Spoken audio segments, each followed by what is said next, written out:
Bismillahirrahmanirrahim. Assalamualaikum warahmatullahi wabarakatuh. Saya Aulia Aibudi Rahma, jurusan PGSD kelas A4 semester 4. Nah, di sini saya akan membahas tentang model pembelajaran terpadu tipe shared. Nah, apa sih yang dinamakan dengan pembelajaran terpadu tipe shared itu? Model pembelajaran terpadu tipe shared merupakan bentuk perpaduan pembelajaran akibat adanya ide atau konsep dari dua mata pelajaran yang saling tumpang tindih.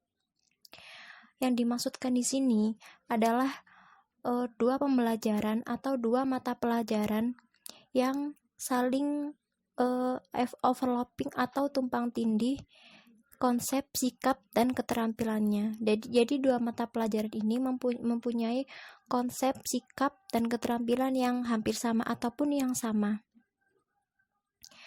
Penggabungan antara konsep pembelajaran ini dipayungkan dalam satu tema, sehingga dapat memberikan pengalaman belajar yang bermakna bagi siswa.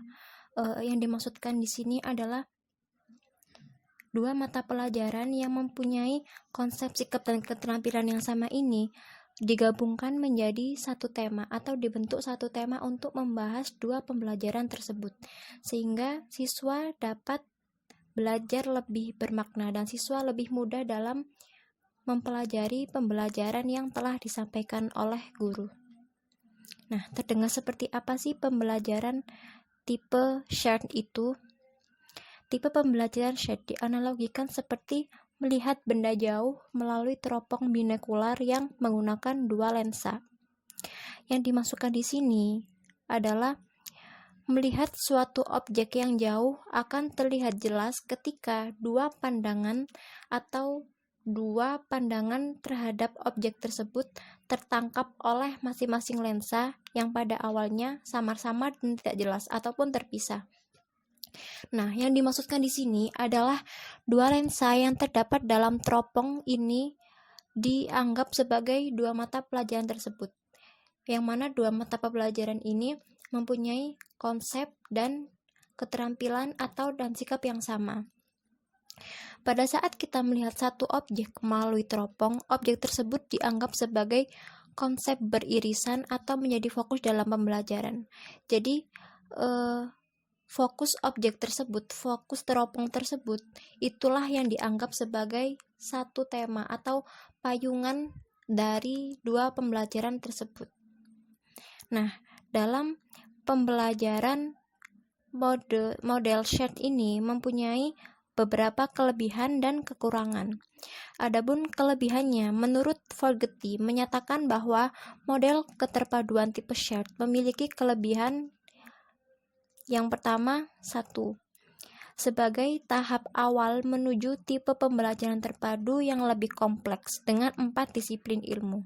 Nah, jadi dalam pembelajaran terpadu ini biasanya memadukan 4 disiplin ilmu. Tapi di sini kita masih membahas dua mata pelajaran atau dua disiplin ilmu, sehingga memudahkan atau melatih kita calon guru untuk memberikan pembelajaran terpadu. Yang kedua yakni konsep yang dikaji lebih mendalam, karena kita harus memadukan dua mata pelajaran, sehingga kita harus memikirkan konsep-konsep yang lebih matang, maksudnya konsep yang lebih mudah untuk memahamkan siswa dan siswi kita. Yang ketiga, hanya dua bidang kajian saja yang dikaitkan, sehingga pemahaman tentang materi lebih mendalam. Untuk yang keempat, yakni dengan pasangan bidang kajian memfasilitasi pembelajaran yang lebih mendalam pada saat menyampaikan konsep yang tumpang tindih. Jadi yang dimaksud di sini adalah pasangan bidang kajian atau pasangan mata pelajaran ini akan memfasilitasi pembelajaran yang lebih mendalam saat menyampaikan konsep yang tumpang tindih. Jadi siswa lebih mendapatkan pengalaman pembelajaran yang lebih bermakna. Untuk yang kelima, yakni dapat mengambil waktu yang sama untuk materi yang tumpang tindih. Misalnya, kita mempunyai dua mata pelajaran, yakni pembelajaran IPA dan matematika. Yang mana pembelajaran IPA ini kita mempelajari tentang segitiga siku-siku misalnya, dan IPA kita mempelajari tentang bidang miring. Jadi kita lebih menghemat waktu dalam pembelajaran ini, atau bisa digabungkan dua waktu tersebut sehingga pembelajaran akan berjalan lebih lama, sehingga siswa lebih memahami tentang materi yang telah diterangkan oleh gurunya. Nah, untuk kekurangan yang dimiliki oleh pembelajaran tipe shared ini, yakni satu, waktu yang diperlukan untuk mengembangkan tipe ini cukup lama. Jadi guru harus memikirkan konsep-konsep yang matang atau konsep-konsep yang memudahkan siswa dalam mempelajari pembelajarannya tersebut. Dan ini tidaklah mudah bagi seorang guru, apalagi yang masih baru atau yang masih baru terjun di dunia pendidikan, dan ini akan memakan waktu yang cukup lama. Untuk yang kedua, dalam penyusunan proses pembelajaran tipe shared memerlukan kompromi dan kerjasama serta kepercayaan dalam tim. Hal ini jika dilakukan dalam pembelajaran yang diampu oleh 2 orang guru atau lebih. Yang ketiga, yakni pada tahap awal pengintegrasian dua disiplin ilmu ini memerlukan komitmen dari partner, sama seperti yang dimasukkan dalam nomor 2. Untuk yang keempat, untuk mendapatkan konsep yang tumpang tindih diperlukan dialog dan percakapan yang mendalam. Ini pun juga serupa dengan penjelasan yang dijelaskan pada nomor 2. Nah, yang terakhir yakni langkah-langkah penyusunan pembelajaran terpadu tipe shared. 1. Menentukan 2 mata pelajaran yang akan difokuskan pada konsep, sikap, dan keterampilan yang sama. Jadi di sini kita harus memilih 2 mata pelajaran yang konsepnya benar-benar sama, dan kita harus merumuskan konsep tersebut sehingga mampu dipadukan atau mampu ditumpang tindihkan pembelajarannya. Untuk yang kedua, menyeleksi konsep-konsep, keterampilan, dan sikap yang diajarkan dalam satu semester. Untuk yang ketiga, memilih beberapa konsep, keterampilan, dan sikap yang memiliki keterhubungan yang erat dan tumpang tindih di antara mata pelajaran tersebut. Untuk yang keempat, memilih tema yang cocok untuk pembelajaran tersebut.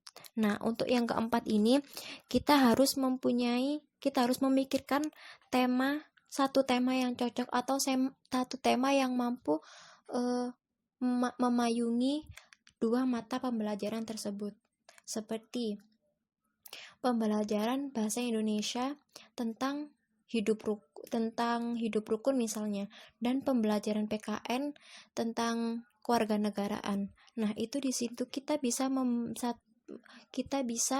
memberikan satu tema, yakni mungkin perilaku terpuji misalnya. Nah, itu bisa dipadukan seperti itu.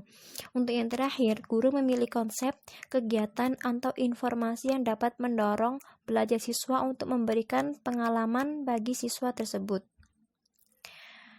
Untuk di sini, untuk pembelajaran terpadu tipe shared ini bisa diintegrasikan dalam semua jenjang sekolah, yakni SD, SMP, dan SMA.